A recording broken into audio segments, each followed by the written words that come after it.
Lieutenant Maya Reyes stepped off the transport helicopter into the swirling dust of forward operating base Sentinel, squinting against the harsh Afghan sun. 6 years in military intelligence had prepared her for many things, but not the wall of skepticism she felt from the assembled special operations team waiting to meet their new technical specialist. Colonel Eileen Collins, the first woman to command the combat air wing and now Maya's mentor, had warned her. "They'll test you at every turn," she'd said. "But I didn't recommend you for this joint task force because you're a woman. I did it because you see patterns others miss." Maya adjusted her gear and approached the group.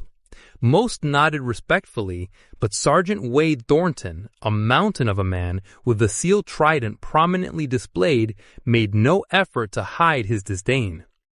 "With all due respect, Colonel," he said to Collins, not bothering to acknowledge Maya, "tactical planning for high-risk extractions requires field experience, not someone who spent their career behind a desk." Maya met his gaze. 3 tours in Kandahar province with the 75th Ranger Regiment before military intelligence recruited me, Sergeant. I've been in the field. Thornton's jaw tightened, but Colonel Collins intervened. Lieutenant Reyes developed the infiltration strategy that located the Corango Valley weapons cache last month. That's why she's here. The briefing tent was stifling as Maya reviewed intelligence reports. Operation Phantom Shield would target a high-value target in a heavily fortified compound. The current plan relied on overwhelming force, but Maya immediately spotted the flaws. "We're missing an opportunity," she told Collins privately. "Their security rotates in predictable patterns. A smaller team could infiltrate here," she pointed to a seemingly random location on the map, "during this specific window." Collins studied the approach. "That's why I brought you. Take it to the planning session tomorrow." That night, Maya overheard Thornton in the mess tent. "Collins is playing politics, bringing in her pet project. When bullets start flying, book smarts won't mean shit." Maya slept fitfully, knowing tomorrow would define her place in this unit. The command center buzzed with activity as over 500 soldiers from various branches gathered for the operation briefing. Maya stood beside Colonel Collins as the current strategy was presented. When invited to speak, she stepped forward confidently. "The current approach exposes our forces unnecessarily," Maya began, highlighting the pattern she discovered. "A 4-man team can breach here during the guard rotation, neutralize the target, and extract before they know we're there." Murmurs rippled through the crowd. Her plan was unorthodox but elegant. Sergeant Wade Thornton stepped forward. "That's a suicide mission. The lieutenant's theory might look pretty on paper, but in reality—" "It's not theory," Maya interrupted.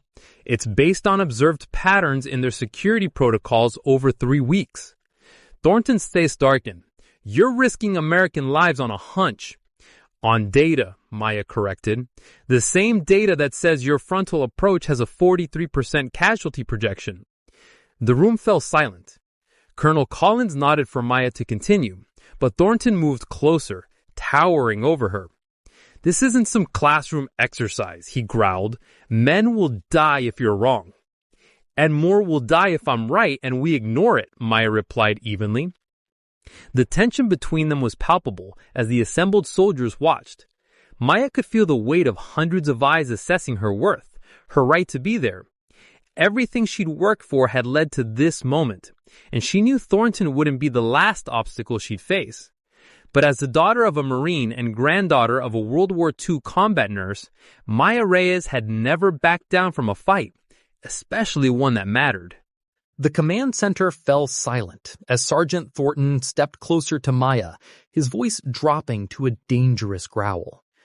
"You think you can waltz in here and rewrite tactics that men with decades of combat experience developed?" His eyes narrowed. "People like you are why standards get lowered." Maya held her ground. "The intelligence supports my assessment, Sergeant. This isn't about who I am, it's about saving lives." Colonel Collins intervened. "Lieutenant Reyes' approach reduces our exposure and increases our chances of success. We're implementing her strategy." The room erupted in murmurs as Thornton's face flushed crimson. "This is a mistake," he spat. 3 hours later, Maya stood before the assembled strike teams, over 500 soldiers representing every branch of the military. She outlined the infiltration points, timing windows, and extraction routes with precision. Her voice never wavered, despite the skeptical glances exchanged among the veteran operators. "The 4-person advance team will create a diversion here," she pointed to the map, drawing attention away from the main compound. "That's when the second team will—" "This is bullshit," Thornton interrupted, striding forward. "You're sending men to die because some desk jockey thinks she's smarter than everyone else." Maya continued calmly. "The intelligence is solid, Sergeant. If you have specific tactical concerns—" "My concern," Thornton cut in, "is that you've never led men into combat. You've never watched a brother die because of a bad call." He turned to address the room. "Are we really going to follow her plan?"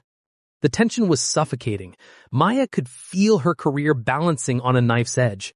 "Sergeant, this isn't about—" "Know your place," Thornton shouted, his hands striking out in a blur, connecting with Maya's face hard enough to snap her head sideways.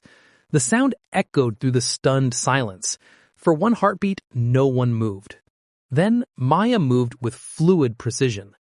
Years of combat training took over as she deflected his follow-up motion, locked his arm, and executed a joint manipulation that ended with a sickening double crack. Thornton howled as both wrists bent at unnatural angles. Security personnel rushed forward as Thornton dropped to his knees. Maya stepped back, her cheek reddening but her eyes clear and focused. "Lieutenant," Colonel Collins' voice cut through the chaos. "My office, now." Inside the makeshift office, Collins closed the door. "You realize what just happened?" "He assaulted an officer. I defended myself," Maya said, her voice steady despite the adrenaline still coursing through her. "In front of half the base," Collins added, "including General Ramsey, who's already questioning having you on this operation." Maya's stomach dropped.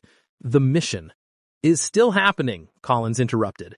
"But now you have something to prove to every person who witnessed that confrontation." A knock at the door revealed Lieutenant Audie Murphy, a decorated veteran whose quiet support had been Maya's only comfort since arriving. "Colonel, General Ramsey wants to see both of you immediately." The walk to the general's quarters felt endless. Maya knew military careers had ended for less.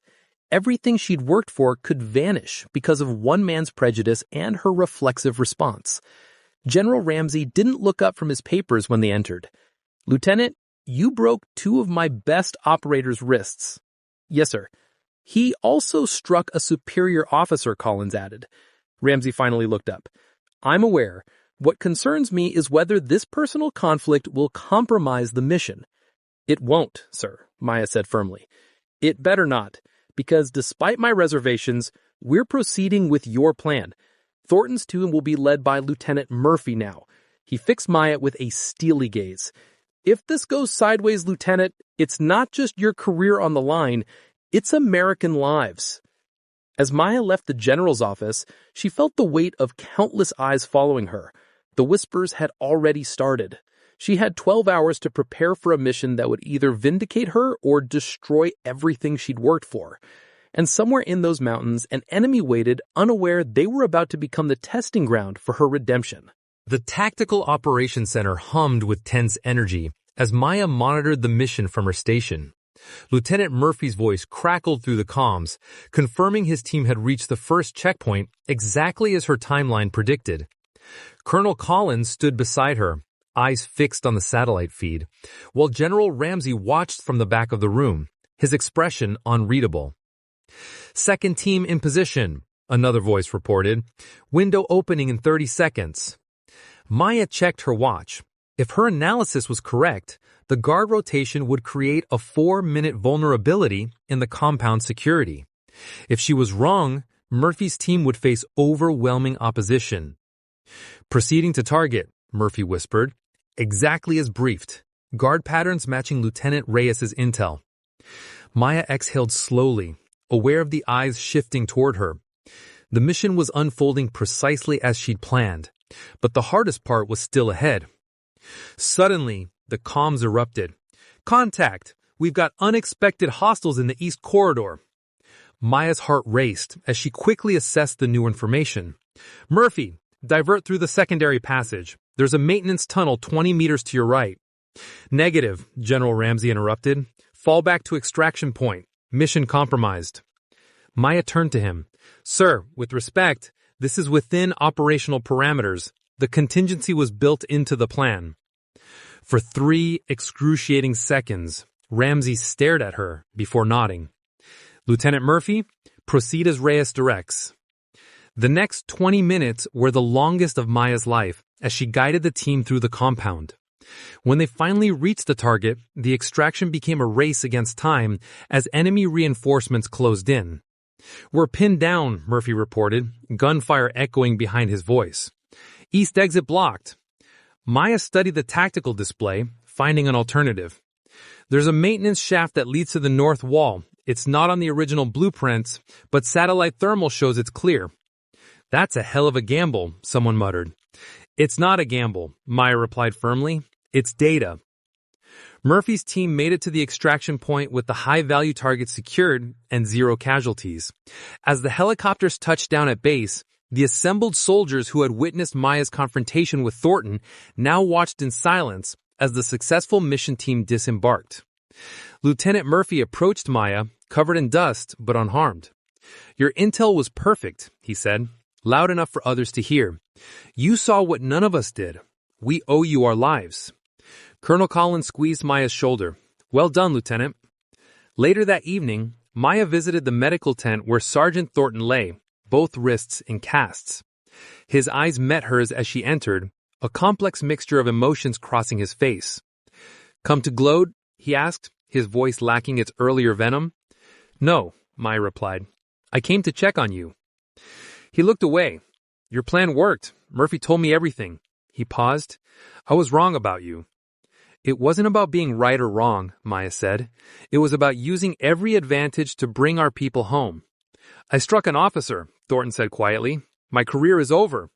"Not if I have anything to say about it," Maya replied. "We need good operators. We just need them to recognize good intelligence too." The next morning, Maya stood before the same 500 soldiers, but everything had changed. General Ramsey addressed the assembly, commending the mission's success and the innovative approach that made it possible. "Leadership isn't about rank or background," he concluded. "It's about seeing what others don't and having the courage to act on it." Lieutenant Reyes exemplified that courage both in her tactical planning and in standing her ground when challenged. As the assembly dispersed, Colonel Collins approached with news. "The Joint Special Operations Command was impressed. They want you to develop a training program integrating your analytical methods into tactical operations." Maya watched the soldiers returning to their duties, noticing the nods of respect now directed her way. Even Thornton, observing from the medical tent doorway, gave her a solemn nod. "Sometimes you have to break something to fix it," Colonel Collins said, following Maya's gaze to Thornton. Maya shook her head. "No, ma'am. Sometimes you just need to show people there's another way to see the battlefield." She straightened her uniform. "And sometimes you need to remind them that courage doesn't look the same on everyone who wears the uniform."